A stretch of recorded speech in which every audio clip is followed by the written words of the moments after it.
Hello everyone! In this video, I'll show you how to fix TPM 2.0 error when installing Windows 11. So, let's get started. Start by downloading the zip file from house.tech website. Once downloaded, go to the file location and extract the contents, which will give you two files that we'll need later. Next, go to the search bar and type Task Manager. Click on it to open the Task Manager. Once the Task Manager is open, click on File button on the top left corner and then click Run New Task. Next, click on the Browse button.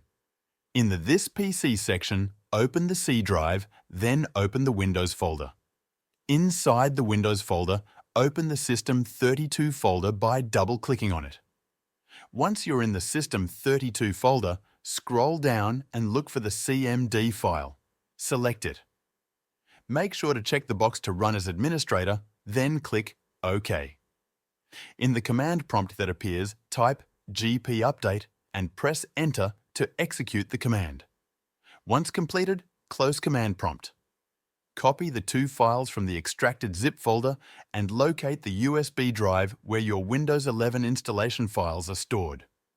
In the USB drive, go to the Sources folder and paste the files, replacing any existing ones.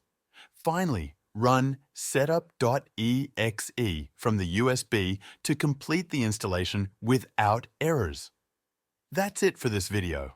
If this video helped you out, feel free to buy me a coffee using the link in the description. This will support the channel so I can keep making more videos like this.